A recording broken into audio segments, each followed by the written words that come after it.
नमस्कार देवियों सज्जनों, फिर से स्वागत है आपका माइथो टीवी पर।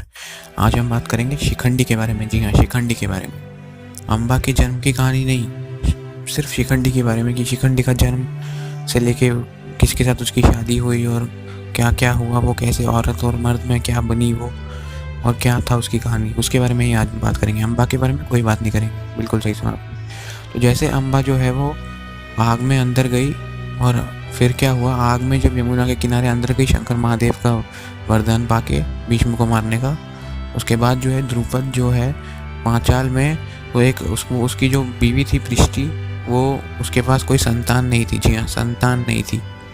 तो संतान पाने के लिए उसने शंकर महादेव को प्रसन्न किया, बोला कि भीष्म के वध के लिए मुझे एक पुत्र चाहिए। जी हाँ, पुत्र भीष्म के वध के लिए। जी हाँ, ऐसा द्रुपद ने कहा। तो शंकर महादेव ने ऐसा कहा कि हाँ, तुम्हें एक पुत्री होगी जो बाद में पुत्र बनेगी। जी हाँ, जो बाद में पुत्र बनेगी, लेकिन पहले पुत्री होगी। तो ये कह के जो है शंकर महादेव वहाँ से चले गए। जब उन्होंने प्रसन्न किया, द्रुपद ने प्रसन्न किया शंकर महादेव को। जी हाँ, तो फिर उसके बाद जब पृष्टि जो कि द्रुपद की बीवी थी, उसका सीजन आया, उन्होंने बच्चे को जन्म दिया। तो सिर्फ पृष्टि और द्रुपद को ही पता था कि वो जो है असलियत में एक पुत्र है, पुत्र। लेकिन उन्होंने सब जगह फैला दिया था कि वो एक पुत्री है, वो एक पुत्र है, ऐसे हर जगह फैला दिया था। लेकिन असल में वो पुत्री थी। जी हाँ, वो डॉटर थी, लेकिन उसको ऐसा बता दिया था कि वो द्रुपद का बेटा है। जी हाँ, और उसका नाम जो था वो था शिखंडिनी। जी हाँ, असली नाम शिखंडिनी था, और उन्होंने जो उसका पुत्र का नाम है वो शिखंडी रख दिया था। जी हाँ, शिखंडी, बिल्कुल सही सुना आपने, शिखंडी। और उसके बाद जैसे जैसे शिखंडी बड़ा होते गई शिखंडिनी, वैसे वैसे जो है फिर उसकी शादी की उम्र आई, और दशरण नाम के एक राज्य था, उसका एक राजा था हिरण्यवर्मा।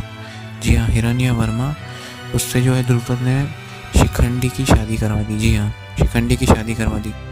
अभी हिरण्यवर्मा की पुत्री जो थी उसके साथ शादी कराई, क्योंकि कोई जानता नहीं था कि जो शिखंडी है वो असलियत में लड़का है, लड़की नहीं है। जी हाँ, लड़का है असलियत में।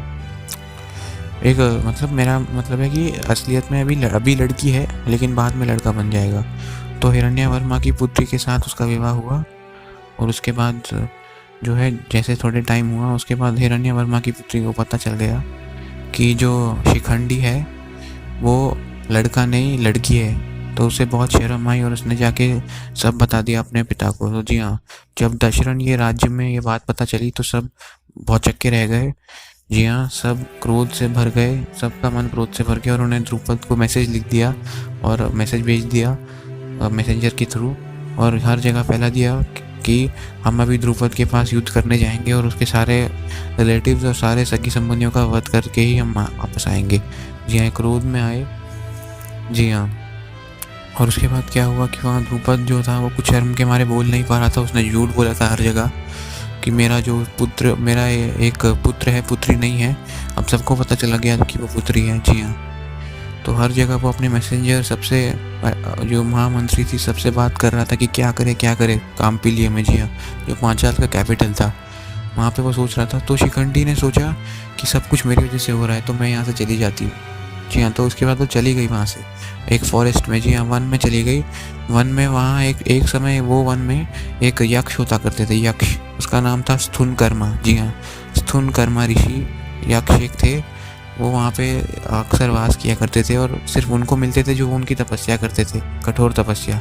उसके बाद शिखंडी ने कठोर तपस्या की, कई रातों तक तपस्या की, और स्थूनकर्मा ऋषि को यक्ष को प्रसन्न किया। जी हाँ, तो स्थूनकर्मा यक्ष ने उनसे पूछा कि मैं तुम्हारे लिए क्या कर सकता हूँ। तो स्थूनकर्मा ने ये बोला, तो शिखंडी ने ये बोला कि तुम मुझे एक आदमी बना दो, ताकि दशरथ के जो राजा हैं हिरण्यवर्मा, वो मेरे पिता को ना मारे, वहाँ पे युद्ध करने ना आए, युद्ध खत्म हो जाए सारा, और वापस प्रॉस्पेरिटी आ जाए पांचाल में। जी हाँ, तो स्थूनकर्मा ऋषि ने उसे बोला कि जब दशरथ का ये जो राजा है हिरण्यवर्मा वापस चला जाएगा तो मैं अपना मेल ऑर्गन तुमसे वापस ले लूँगा।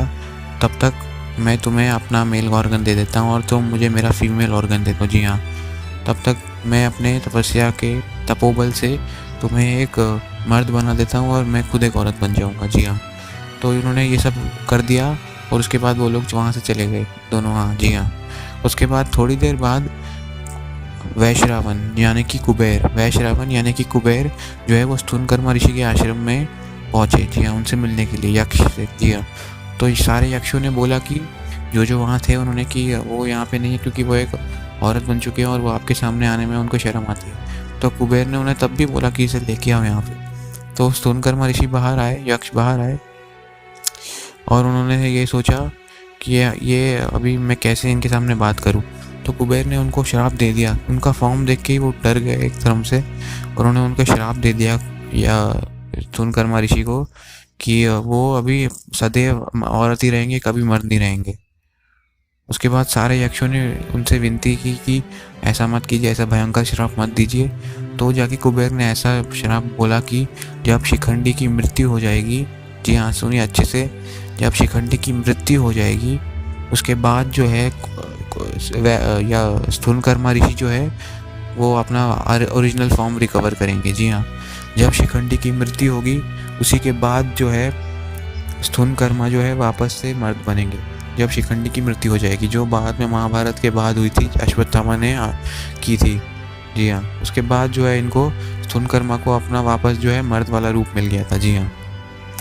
तो जब ये बोल के कुबेर वहाँ से चले गए और उसके बाद क्या हुआ कि ये स्तूनकर्मा यक्ष और शिखंडी जो है वापस मिले और उन्होंने स्तूनकर्मा ने उन्हें सारी बात बताई कि कैसे उनकी मृत्यु के बाद ही जो है मुझे अपना ओरिजिनल फॉर्म मिलेगा, तब तक तुम जाओ और अपने पैलेस में जाके एंजॉय करो।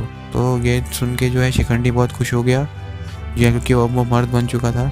तो वो वहाँ से चला गया। दशरथ जो है वो भी वहाँ से चले गए, जो वहाँ पे आक्रमण करने आए थे उन्हें भी समझा दिया गया और वो भी वापस चले गए अपने दशरथ जगह पे। जी हाँ, हिरण्यवर्मा वापस चले गए। जी हाँ, तो बस यही कहानी थी शिखंडी की, कैसे वो पहले एक औरत थे, बाद में एक मर्द बन गए। जी हाँ, और कैसे उन्होंने भीष्म का वध किया वो तो आप जानते हैं। जी हाँ, कैसे भागीदार बने भीष्म के वध में। तो बस यही कहानी थी शिखंडी की। इस वीडियो के लिए इतना ही। तब तक के लिए good bye, tata, see you, शंबा care, bye. Subscribe to Mytho TV. Thank you.